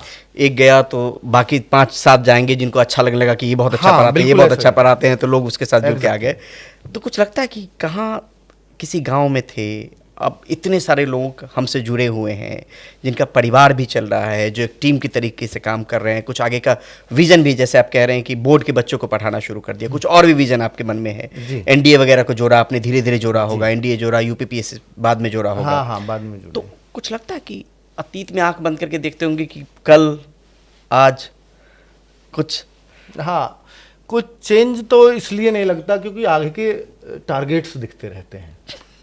अब वो टारगेट्स पीछे को बहुत सेलिब्रेट करने को मतलब मन नहीं करता, क्योंकि हमें ये दिख रहा होता है कि यार इनका तो रह ही गया। जब भी आप सेलेक्ट करवाते हैं तो आप ये देखते हैं कि आपने 40,000 बच्चों को सेलेक्ट करा दिया 60,000 में से, लेकिन आपसे पढ़ने वाला भी तो 4 लाख था, वो 3,60,000 का क्या होगा। वो वाली टेंशन इसको बहुत सेलिब्रेट करने से रोकती है हमेशा। लेकिन चूंकि वैकेंसीज लिमिटेड है तो आप उनको सेलेक्ट भी कैसे करा सकते हो। तो उसके लिए फिर आपको लगातार ये सोचना पड़ेगा कि इनके लिए क्या कर जाऊं, इनके लिए क्या और अवसर पैदा कर दूं। तो उस पर लगातार काम चल रहा है। हो सकता है होपफुली कि मैं उनके लिए कुछ सॉल्यूशन निकाल पाऊं कि उनको भी जॉब मिल सके कहीं। आगे की योजना क्या है? कुछ और योजनाएं हों आपकी? हाँ, योजना सर ये है कि जैसे बहुत अभी बच्चे लोग इस चैनल को ज़्यादातर पुलिस वाले बच्चे बहुत पसंद करते हैं। आप आज उत्तर प्रदेश के किसी भी थाने में जाएंगे तो ऐसा होगा नहीं कि वहाँ 10-12 पुलिस वाले हमसे पढ़े हुए ना हो, वो मिलेंगे ही। चाहे आप दिल्ली पुलिस में चले जाएं, चाहे आप यूपी पुलिस में चले जाएं, चाहे आप बिहार पुलिस में देख लें, अब चाहे एमपी पुलिस में देख लें, तो वहाँ आपको मिलेंगे ही मिलेंगे। अब हिंदी भाषी स्टेट्स तो ठीक है कि ज़्यादातर बच्चा, क्योंकि हिंदी उनकी समझ में आती है तो इसलिए वो पढ़ पाते हैं, लेकिन हम चाह रहे हैं कि अब और स्टेट्स में भी हम जाएं, उन स्टेट्स के बोर्ड के बच्चों को भी पढ़ाएं, उन स्टेट्स के गवर्नमेंट जॉब में जो स्टेट वाली आती हैं उनमें भी हम लोग पढ़ाएं। एक तो उद्देश्य ये है। दूसरा ये कि सर जो बच्चे रह गए जिनके लिए गवर्नमेंट जॉब उतनी कभी बन ही नहीं सकती, आ ही नहीं सकती, अगर वो नहीं लग पा रहे हैं तो उनके लिए कुछ स्किलफुल प्रोग्राम चलाए जाएं जो उनको जॉब दिला सकें, गवर्नमेंट जॉब नहीं, जॉब दिला सकें कहीं ना कहीं। जैसे वीडियो एडिटिंग किसी को सिखा देना, जैसे हम कहेंगे एससीओ किसी को सिखा देना, क्योंकि आज की ज़रूरत यही है ना। तो ऐसे एक्सेल, वर्ड ये सब सिखा देना, टाइपिंग सिखा देना, कहीं ना कहीं उनको फिर जॉब मिल ही जाएगी, जॉबलेस वो नहीं रहेंगे। क्योंकि बच्चों को इनकी जानकारी भी नहीं है कि मैं किसी कंपनी में जा रहा हूँ तो बच्चा बोलेगा कि सर, कंपनी पूछेगी आपको क्यों लें हम, जी मैंने 12वीं कर रखी है। अब 12वीं कर रखी है तो ये तो कोई कंपनी के लायक तो चीज़ हुई नहीं। तो उसको अगर वो बताए कि मैं आपके टाइपिंग का काम कर सकता हूँ तो उसको भी पता लगेगा कि हाँ यार हमारे काम का है, हमें ज़रूरत है, हम रख लेते हैं इसको। वो कहेगा कि मैं आपकी वीडियो एडिटिंग संभाल लूँगा, वो कहेगा यार हाँ आजकल सोशल मीडिया का ज़माना है तो चाहिए। अब ऐसा अगर वो स्किल आगे से बच्चा अपने रिज्यूमे में डाल देगा तो निश्चित तौर पर उसको जॉब अपॉर्चुनिटीज बन जाएंगी। 12th कर ली, ग्रेजुएशन कर ली, 10th कर ली, इनसे जॉब अपॉर्चुनिटीज नहीं बनती। आपके तैयारी के वक्त में आपको सबसे ज़्यादा कौन सा सब्जेक्ट बोझिल करता था तैयारी के दौरान? जैसे होता था ना, रीजनिंग में भी था कि मैथमेटिक्स हो गया, जीके हो गया, इंग्लिश हो गया, रीजनिंग हो गया, वर्बल हो गया, नॉन वर्बल। सबसे ज़्यादा परेशान कौन करता था जिसको सीखने में ज़्यादा मशक्कत करनी पड़ी? जीके जनरल नॉलेज ने मुझे हमेशा परेशान किया है। मेरे को आप देखेंगे कि भाई हिस्ट्री, ज्योग्राफी तो फिर भी थोड़ा मैथमेटिकल सब्जेक्ट है, लेकिन हिस्ट्री हुआ, पॉलिटी में भी कुछ पार्ट बड़ा इंटरेस्टिंग है पर कुछ बहुत बोरिंग लगता है। तो इस तरह के जो सब्जेक्ट्स हैं वो मेरे को थोड़ा मुश्किल लगता है, जो रटने वाले हैं। तो रटना मेरे को जहाँ भी पढ़ा है मुझे मुश्किल हुई है अभी तक, है ना। बाकी मैथ्स, रीजनिंग या इंग्लिश हो, इनमें मैं ठीक ठाक रहा हूँ, मतलब कोई दिक्कत। असफलता को लेकर जो छात्र असफल हो जाते हैं, तैयारी करने वाले, उनको लेकर क्या कहेंगे? असफल आप भी कभी हुए, कभी असफलता मुझे भी हाथ लगी है। बतौर शिक्षक आप क्या कहेंगे उनको अगर असफलता हाथ लगती है? हाँ, तो उनके लिए क्या आपकी तरफ से था? देखिए सर, जब आप एक कंपटीशन की हम लोग तैयारी करा रहे हैं, तो जब एक कंपटीशन लड़ने बच्चा जाएगा तो असफलता नहीं मिले ऐसा संभव नहीं है। मान लीजिए आप कांस्टेबल को निकाल लेंगे तो हो सकता है आपको सब इंस्पेक्टर में असफलता मिले, सब इंस्पेक्टर निकाल लेंगे हो सकता है आपको पीसीएस में असफलता मिले, पीसीएस निकाल लेंगे हो सकता है आईएएस में मिले। जब आप कंपटीशन में चले गए तो असफलता से मत डरिए। वहाँ सिर्फ आपको ये देखना है कि मैं कम से कम टाइम में ज़्यादा से ज़्यादा आउटपुट कैसे दे सकता हूँ अपना, और अपना बेस्ट करने पे ध्यान लगाएं, बजाय ये सोचे कि मैं फेल होऊंगा या पास होऊंगा। क्योंकि मैंने ऐसा सुना है कि बच्चे कंपटीशन की तैयारी कर रहे हैं, लेकिन उनको पता लगता है कि जैसे ये देखते हैं कि सेंटर्स पे इतने सारे बच्चे, और फिर वो एवरेज लगाते हैं, इतने सारों में से एक बच्चा सेलेक्ट होगा। ये आता है ना एवरेज कि 800 बच्चे में से एक का कंपटीशन आ रहा है, और वो देखता 800 बच्चे, वो देखेगा इस सेंटर पे कितने 800, और इस कंपटीशन इस नौकरी में कितना 800 में से एक का, वो कहता है इस सेंटर पे से एक ही बच्चा सेलेक्ट होगा, वो मैं तो नहीं हो सकता, डिमोटिवेट होता वो वहाँ से डिमोटिवेशन आना शुरू हो जाएगा। क्योंकि कंपटीशन, क्योंकि उस नौकरी की ज़रूरत हर किसी को है, और मैं ये कहूँगा कि भीड़ बहुत ज़्यादा है, लेकिन पढ़ने वाले लिमिटेड हैं। अगर आप पढ़ने वाले हो तो आपको नौकरी मिल करके रहेगी। भीड़ से मत डरना, भीड़ हर जगह है, हिंदुस्तान है, जनसंख्या है तो भीड़ रहेगी। उससे उस भीड़ को देख करके आप अपने आप को पीछे हटा लेंगे तो फिर निश्चित तौर से आप भी एक भीड़ का हिस्सा बन के रह जाएंगे, और कुछ नहीं। जो लोग अभी तक नहीं जुड़े हैं रोजगार विद अंकित से, उनके लिए क्या कहेंगे कि वो अपनी तैयारी किस दिशा में कैसे करके लेके जाएं ताकि सफलता उनको मिलने की संभावना आने वाले वक्त में ज़्यादा हो सकती है? क्या कुछ चीज़ें अपनाना शुरू करें एक वक्त के बाद से? बच्चों को भी अपील कीजिए या बताइए, और साथ में पेरेंट्स को भी अगर कोई गाइडेंस हो जो बच्चों के साथ कैसे आप रह सकते हैं, वो आपकी जुबानी थोड़ा सा समझना चाहते हैं। देखिए सर, बच्चे जो गवर्नमेंट जॉब की तैयारी कर रहे हैं तो शायद वो ऑलमोस्ट रोजगार विद अंकित से जुड़ ही चुके हैं, और दूसरे प्लेटफॉर्म से भी जुड़े होंगे, वो अलग बात है, पर यहाँ इस प्लेटफॉर्म को जानते ही होंगे। बट मैं ये कहूँगा कि अगर आपको गवर्नमेंट जॉब की तरफ जाना है, पेरेंट्स के लिए भी ये बात है, जैसा आपने बोला कि आप अपने बच्चों को 10th तक पढ़ने दीजिए जैसे वो पढ़ना चाहते हैं, क्योंकि 10th तक सब्जेक्ट्स भी वही हैं। 10th हर माँ बाप अपने बच्चों को कराता है बिना किसी टेंशन के लिए। 11th में जब बच्चा आता है तो वो पिताजी की ज़्यादा टेंशन होती है बच्चे से ज़्यादा, कॉमर्स दिलाऊँ, ह्यूमैनिटीज़ दिलाऊँ, साइंस साइड दिलाऊँ, क्या कराऊँ बच्चे को, क्योंकि 11th में आपकी ब्रांचेस बट गई। अब बच्चे का गोल उसको पहले से सेट करना पड़ेगा, इसको इंजीनियर बनाना है तो साइंस दिलानी पड़ेगी, इसको डॉक्टर बनाना है तो साइंस दिलानी, बायो दिलानी पड़ेगी, इसको अब मुझे बनाना क्या है वो मुझे यही सोचना है। अगर आप गवर्नमेंट जॉब के लिए सोच रहे हैं तो 10th के बाद मैं चाहता हूँ कि बच्चों को आप ह्यूमैनिटीज़ दिलाएं, आप आर्ट साइड दिलाएं, तो उस बच्चे के लिए बड़ा आसान हो जाएगा उस एग्ज़ाम को क्रैक करना। क्योंकि जो 11th 12th की साइंस साइड का मैथ आए चाहे साइंस आए, वो शायद ही कहीं काम करेगा गवर्नमेंट जॉब के लिए। तो बाकी अगर जो आप यहाँ पर पॉलिटी दिला देंगे 11th में, हिस्ट्री दिला देंगे, ज्योग्राफी दिला देंगे, ये उसकी जीएस को बहुत मजबूत कर जाएंगे।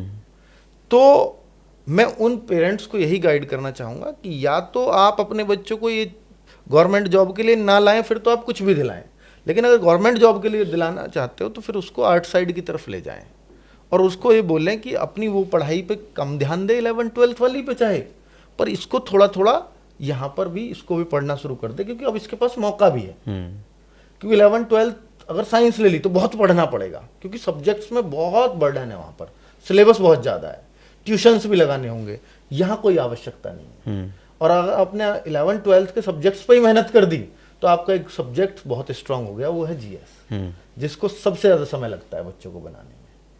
ठीक है, तो ये मेरी गाइडेंस रहेगी उन पेरेंट्स को। तो क्या लगता है कि बहुत बड़ी आबादी में जो तैयारी करने आते हैं छात्र, लैकिंग कहाँ रहता है उनका? गाइडेंस, हाँ, या मेहनत भी उसमें शामिल है, या समझ भी शामिल है? दरअसल में ना सर, बच्चों को मुझे लगता है कि ऑनलाइन में आते टाइम भटक बहुत जाता है बच्चे।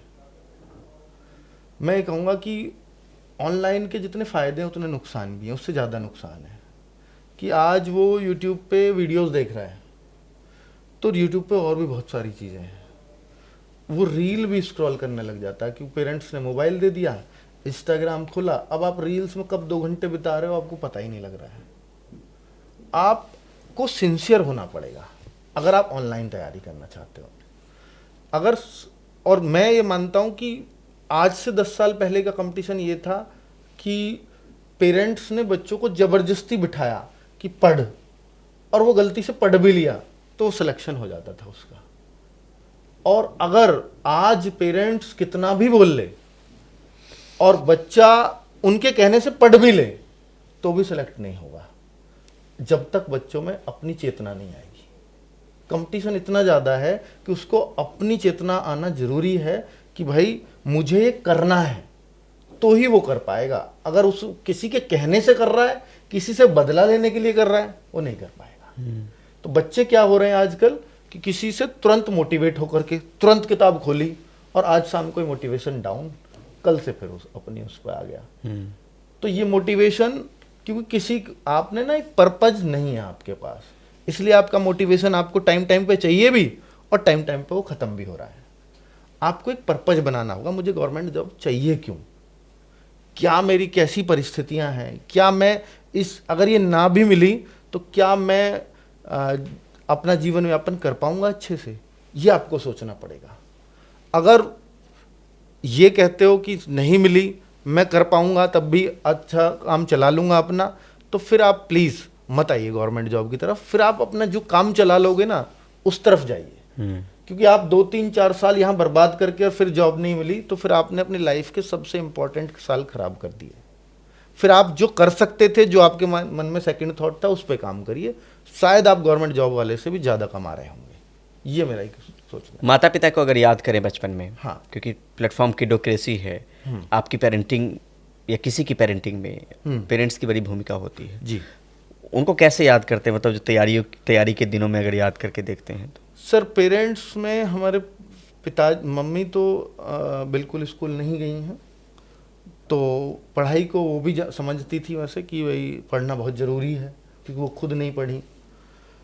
पर हमारे पापा हमारी पढ़ाई को लेकर के हमेशा बहुत खुद शिक्षक भी हैं। हाँ, खुद शिक्षक भी रहे हैं, तो हैं भी अभी भी जी। और उन्होंने हमें हमेशा गाइड किया है। मैं कहूँगा कि अर्ली गाइडेंस शायद गाँव में नहीं मिलती बच्चों को, हमें वो मिली है।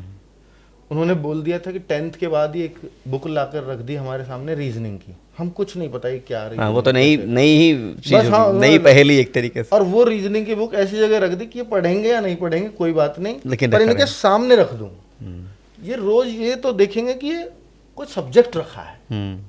अब ये क्या है, जब समय आएगा पढ़ लेंगे, बट अभी इनके सामने रखी रहने देंगे। तो हमारे 2 साल यूं ही रखी रही। 12th के बाद हमने उसको उठाया, अच्छा ये होती है रीजनिंग। तो फिर उन्होंने ही हमें पहले पढ़ाया कि रीजनिंग को ऐसे शुरुआत करते हैं, ये देखो ऐसे। फिर शुरुआत में उन्होंने पढ़ाया भी हमें, और फिर हम 12th करते करते रीजनिंग सब्जेक्ट को जान गए और रीजनिंग सब्जेक्ट हमारा बहुत अच्छा हो गया। इवन 6 महीने बाद तो मैं उसमें पढ़ाने ही आ गया। जी हाँ, जो मैं बता रहा था वो जी, 6 महीने सबसे पहले उन्होंने मुझे रीजनिंग पढ़ाने के लिए ही बोला कि रीजनिंग पढ़ाओ, और रीजनिंग मुझे फिर बड़ा अच्छा लगने लगा। तो ऐसा था, मतलब गाइडेंस तो हमेशा उनकी रही है। मैथमेटिक्स भी हमारा, खैर मैं साइंस से पढ़ा हूँ तो मैथ्स मेरा बहुत प्रॉब्लम थी भी नहीं, पर शुरुआत में कैसे पढ़ना है, क्या करना है, क्या नहीं करना, वो उन्होंने हमें सिखाया है। तो वो कंपटीशन से बड़े टच में रहे हैं शुरुआत से। बतौर पिता से अब बात करेंगे अंकित भाटी जी से। 2 बिटिया है जी, एक चौथी में है, एक छोटी है बहुत। कैसे वक्त निकालते हैं, पिता की जिम्मेदारी कैसे पूरी करते हैं जब ये सारी चीज़ें चल रही होती है, समय दे पाते हैं? हाँ, मतलब हालांकि अब तो मैं थोड़ा समय दे भी पाता हूँ। एक टाइम था कि मैं बोल देता था वाइफ से कि आप अपने घर चले जाओ, मतलब अपने मायके, ससुराल, मतलब आपके ससुराल? हाँ, मतलब मेरे ससुराल, अपने मायके चले जाओ, मुझे 3-4 महीने बच्चों का एग्ज़ाम है, मुझे नहीं पता मैं समय दे पाऊंगा या घर भी आ पाऊंगा या नहीं आ पाऊंगा या ऑफिस में ही सो जाऊंगा। तो ऐसा भी हुआ है। तो उन्होंने हमेशा मेरे साथ वो कोऑपरेशन दिखाया है कि ठीक है, अगर आपने ये बच्चों से प्रॉमिस किया तो वो पूरा करिए, क्योंकि वैसे भी हम आपका ज़बरदस्ती अगर टाइम ले लेंगे तो आपका ध्यान वहीं ही होगा। तो उनका एक कोऑपरेशन मुझे मिला है। बाकी बच्चे मेरे शिकायत थोड़ी सी करते थे, पर अब मैं उनको थोड़ा सा, जब आपको बिल्कुल समय नहीं मिलता मतलब बच्चों को अगर आप उनको थोड़ा भी दे दो तो उनको लगता है अब तो समय मिल रहा है, तो अब जो भी उनको मिलता है वो बड़े खुश हैं। मतलब ऐसा नहीं है कि अब उनकी शिकायतें पहले थी, हमने थी भी, मतलब वो कंप्लेन आता था। वो कंप्लेंट तो हमेशा आया है वो आता ही है। जब आप इतने लोगों की जिम्मेदारी, इतने बच्चों की जिम्मेदारी उठा रहे हो तो फिर वो कंप्लेंट तो रहेगा। बट अब मैं एक प्रॉपर टाइम निकाल पाता हूँ। मैं कोशिश करता हूँ कि अगर मैं यहाँ से फ्री हूँ तो मैं तुरंत घर चला जाऊँ और तुरंत वो समय फिर बच्चों के बीच में दूँ। हालांकि जब आप एक एंटरप्रेन्योर टाइप हो जाते हो, जब इतने लोग आप पर आपसे जुड़े हुए हैं, तो आपको फ़ोन पे हमेशा टच में रहना पड़ेगा। मेरे घर पे मेरे बच्चे मेरे से शिकायत करते हैं, पापा हमेशा आप फ़ोन में ही लगे रहते हो। ये उनकी सबसे बड़ी शिकायत है ना। मैं घर तो चला जाऊँ, उनके बीच बैठा हूँ, बट मैं काम वही कर रहा हूँ।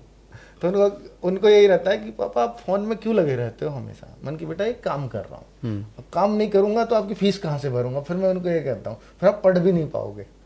अच्छा फिर तो कर लो। तो क्या लगता है कि उनमें भी आदत कहीं उससे आ नहीं जाए, फोन देखने की जो आदत है? नहीं, उनको हमने पाबंदी लगा रखी पाबंदी लगाई है कि आप फोन नहीं देखोगे वरना आपकी आंखें खराब हो जाएंगी। देखो मेरा चश्मा लग रहा है। तो ये इसलिए हमने जो ये बहका देते हैं, अभी वो बहक जाते हैं। और क्या इतने लोगों को ट्यूशन देने के बाद, हाँ। पढ़ाने के बाद अपने बच्चों को भी ट्यूशन दे पाते हैं, पढ़ा पाते हैं, उनके साथ बैठ पाते हैं? ये मेरी वाइफ की सबसे बड़ी शिकायत मुझसे है कि मैं एक दिन में मैंने अपने बच्चों को नहीं पढ़ाया। और वो तो कहती है आपको पता है बड़ी लड़की कौन सी क्लास में आ गई है। छोटी कौन सी मैं बताना, वो मुझे रटवाती रहती है, वरना मैं आपको बता भी नहीं पाता। आप मुझसे पूछते कौन सी मैं, तो मैं शायद ही बता पाता आपको, बट वो मुझे रटवाती रहती है। मैं कहता हूँ उनकी इसमें है ना, आपको कुछ नहीं पता। तो फिर मैं पूछता हूँ कौन सी में, कि थर्ड फोर्थ में मुझे कन्फ्यूजन हो जाता है उसका, थर्ड में फोर्थ में हाँ फोर्थ में। ठीक है, अभी मैं उसको रट के आया हूँ कि LKG में वो छोटी वाली है। तो कि सबसे बुरा वाइफ को तभी लगेगा कि जब आपको यही नहीं पता है आपके बच्चे कौन सी क्लास में हैं। तो मैंने जो है वो तो अब उस पर काम किया। बाकी वाइफ बहुत ज़्यादा ध्यान रखती है उनकी पढ़ाई का, क्योंकि वो खुद भी टीचर है, दिल्ली में टीचर है। तो वो जिम्मेदारी आपने, हाँ, और जब घर में एक सदस्य बहुत ज़्यादा जिम्मेदारी ले रहा हो, वो मतलब एक्स्ट्रा ही लेती हैं, तो फिर आपका वैसे भी मन नहीं करेगा। मतलब शिक्षकों की कमी नहीं है आपके परिवार में? हाँ, शिक्षक ठीक ठाक है मतलब हमारे परिवार में। और हाँ, मतलब शिक्षक पापा थे, तो वो जब रिश्ता ढूंढ रहे थे, शादी कर रहे थे, तो वो भी कि ऐसी लड़की हो जो टीचर हो या टीचर लग जाए, ऐसा रिश्ता लूंगा। तो अब चॉइस इसलिए मिल गई कि मैं गवर्नमेंट जॉब में था, अच्छी खासी नौकरी थी, तो इसलिए आप चॉइस से रिश्ता ले। कभी कहा नहीं गया कि सरकारी नौकरी क्यों छोड़ रहे हो आप? परिवार में इस तरह की बातचीत कि किस जगह जा रहे हो आप? और एक आज की बात होगी, एक तब की बात होगी। हाँ, सरकारी नौकरी छोड़ते टाइम अपने मन में भी असमंजस थी थोड़ी सी, पर मुझे खुद पता था कि मैं यहाँ इतना तो कमा ही लूँगा कि जो मैं वहाँ सैलरी कमाता हूँ। वो दरअसल में MBA की जो जॉब है उसमें एक लालच ये भी होता है कि आप जब फॉरेन पोस्टिंग होती है आपकी हर 3 साल में, मैंने हालांकि नहीं ली, मैं 10 साल रहा, पर मैंने नहीं ली क्योंकि आप चॉइस है, आप जाना चाहो जाइए, नहीं जाना चाहे तो मत जाइए। फॉरेन में जाओगे तो आपको 3-4 लाख रुपए महीने के आराम से बन जाएंगे। तो वो वाइफ को सपना दिखाया भी गया कि हम चलेंगे फॉरेन, ये वो, तो उसको मनाने में थोड़ा सा हुआ था कि फॉरेन के सपने दिखाए हैं तो पहले इसको कन्विंस करना पड़ेगा। तो वो चैलेंज तो रहा, पर फिर मैंने बोला कि जो है एक तरीका निकाला कि वाइफ को कैसे मनाऊं। फिर मैंने बोला कि देखो मैं जॉब कर रहा हूं या आप जॉब कर रही हो या मैं ये काम कर रहा हूं, शायद हम फाइनेंशियल स्टेबिलिटी के लिए हर कोई जॉब करता है, तो वो शायद मेरी अभी है भी। और वो कहते थे कि ये काम तो पता नहीं कैसा है, कल बंद हो जाए क्या पता। तो ऐसा उनका रहता था, मन में एक चिंता, कंसर्न होता भी है कि आज वैकेंसीज आ रही हैं, कल नहीं आई तो क्या होगा। तो फिर मैंने बोला कि ठीक है, आप हिसाब लगाओ कि मैं पूरे MBA में रहूं, 60 साल तक रिटायर हूं, तो कितना पैसा कमाऊंगा। तो उन्होंने बोला, मैंने एक दिन ऐसे ही बैठ के हिसाब लगा के बताया 3 करोड़ रुपए हम पूरी जीवन में कमा लेंगे। तो मैंने बोला कि 3 करोड़ रुपए की ना मैं FD करा देता हूँ। और जितनी MBA में मेरी सैलरी आती है मैं उतना ही निकालूंगा उस एफडी से। मतलब इतना मेरे को इंटरेस्ट मिल जाएगा जी। और इंटरेस्ट अगर ज्यादा भी बनेगा ना, मैं उतना ही लूंगा और एग्जैक्ट हर महीने उतना ही दिया। तो कन्विंस करने का ये तरीका निकाला हाँ, आपने। हालांकि वो एफडी अब तक नहीं हो गया, वो अलग बात है ना? पर उससे वो कन्विंस हो गई कि ये ठीक है, फिर मैं छोड़ पाया आराम से, है ना। और फादर भी उनको थोड़ा रहता है कि गवर्नमेंट जॉब, क्योंकि खुद की भी अब तक उन्होंने गवर्नमेंट जॉब किया, कर रहे हैं अभी भी, तो उनको भी थोड़ा सा मनाना पड़ा। पर उन्हें पता था सारा चीज़ कि कोई नहीं, अभी स्टेबिलिटी है, अब ऐसी समस्या नहीं आएगी, तो उनको मनाने में ज़्यादा दिक्कत नहीं हुई। उन्होंने कह दिया भाई अब तेरा मन है तो ठीक है, बाकी तू कर सकता है, तुझे पता है तो ठीक है। उन्हें भरोसा हो गया कि मैं ये भी तो अपने आप ही किया है, तो ये कर लेगा, तो उन्होंने कोई दिक्कत नहीं की। कोई और चीज़ जो हमसे रह गया, हमने तो बहुत कुरेद के बहुत सारी नहीं चीजें आपने कोशिश की। जितना आपने पूछ लिया इतना शायद कोई नहीं पूछ पाया अब तक मुझसे, क्योंकि मैं थोड़ा इंट्रोवर्ट हूँ, है ना। आपने बहुत कुछ निकलवा लिया। चलिए सर, बहुत बहुत शुक्रिया, बहुत बहुत धन्यवाद। जी, thank you so much. Thank you. नमस्ते।